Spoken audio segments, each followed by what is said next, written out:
along with us? Right now.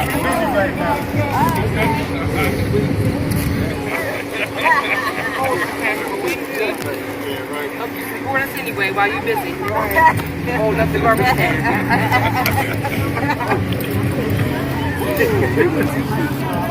Yeah. I got 1% of here. Amber will probably have it on Facebook.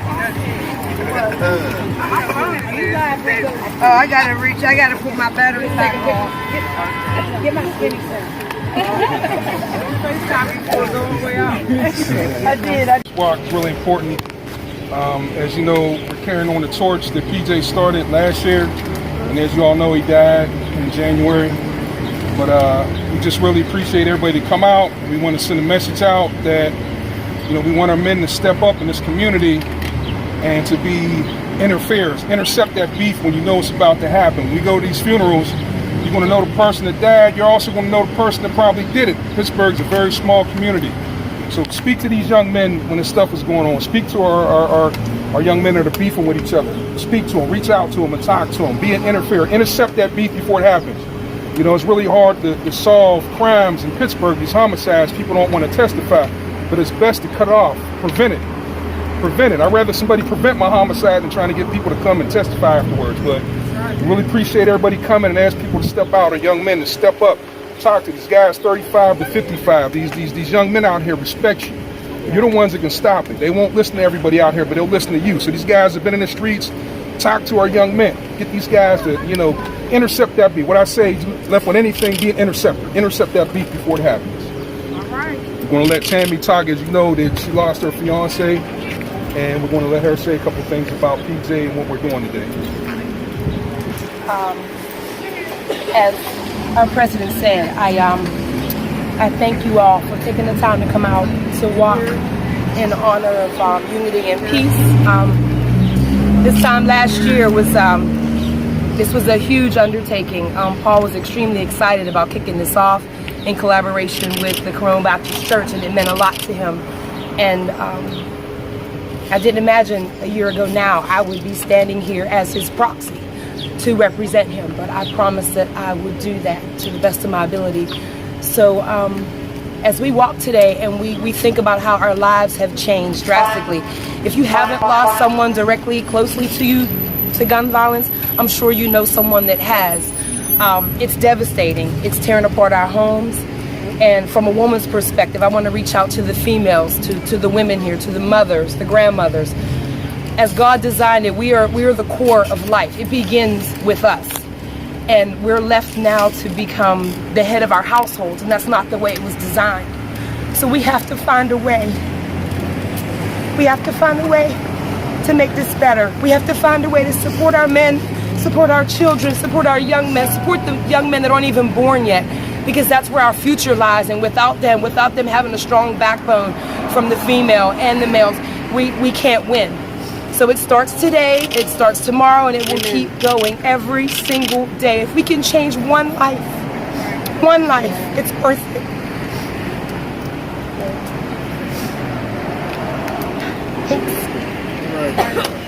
Stop is Crazy Watson.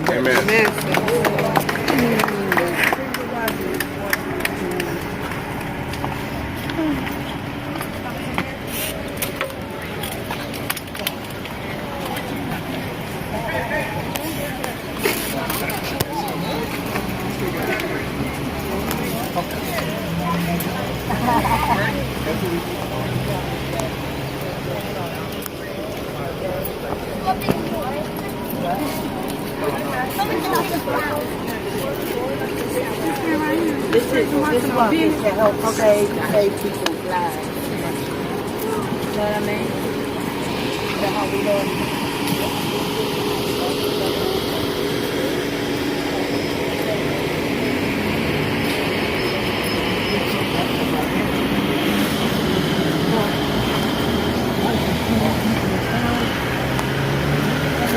End up here, symbolic of the walk.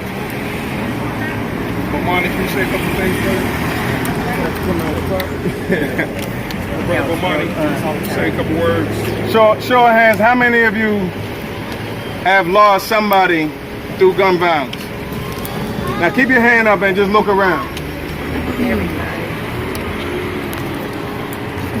That's every single one of us. Put your hand up. That means that the violence is not missing anybody, not missing one family. That's how critical and important this work is. The walk is just to get attention to the issue. But then the real work that we got to do, the real reaching in, getting our hands dirty, going places we ain't never been before, talking to people we ain't never talked to before, is that critical. Imagine if all of our people that we lost were still here and have been a part of the development and the uplift of our community. Adding on, grabbing these young ones and showing them the way forward. That's the work we have to do in their absence. And so every last one of us got that somebody who we can give a lifelong commitment to this work in their name and in their honor to make sure that these young ones who are coming behind us understand how important life is. So whatever you do, whether you're an educator, whether you're a mechanic, an attorney, a teacher, whatever you do, you can reach out to somebody and grab them. Some little cousin, some little nephew, some little grandson, or a neighbor, somebody ain't in your blood, right? And adopt them. Say, this one right here is gonna make it from 10 to 21. Because 13 is really, 12 and 13 is really that age. That's that rites of passage age, where young men want to become men, but they don't have a steward, somebody to give them the light and give them the pathway to show them this is the way towards manhood. 12, 11, that's that age. And so even if you can say, I'm gonna commit to this young man for 8 years, I'm just gonna be in that young man's life for 8 years to make sure he makes it to manhood. And to make sure he gets to the point where he can reach back and grab the next one. We can say that our work has been done. When they give our eulogy, when we resting in the casket, we should have a bunch of brothers coming up behind each one of us who's engaged in this work to say, I'm glad that brother reached back. I'm glad that sister reached back at the time that I really needed them to do it. Because I probably would have made it to the casket before them. And so I say, let's keep this walk going, but let's make sure that after the walk, we get to the work. That's right. That's right. Amen. Ashe? Ashe?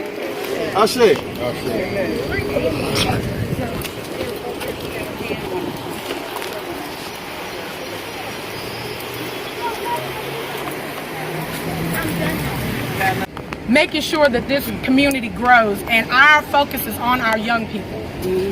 We actually have a Thomas H. Sumter Jr.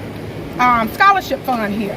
And so basically what we do is we collect funds, donations, any monetary gifts that you can give, and we put this into our youth to further their education.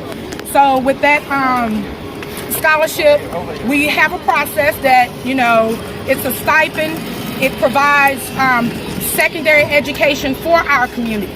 And the students will need to just complete an application and provide an acceptance letter at whatever school that they're going to be attending. And we give out those scholarships to our community because we want to see each and every one of our children get educated just like everybody else's kids get educated. That's right.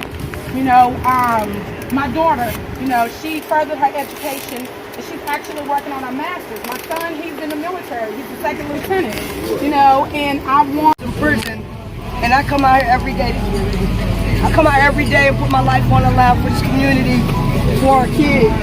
And y'all here walking today, but I'm on this corner every day by myself. I need more black men to come out here and help me with these young boys. I don't argue with them, they listen to me, but they will relate more to you. They know I'm an OG, they know they know all that.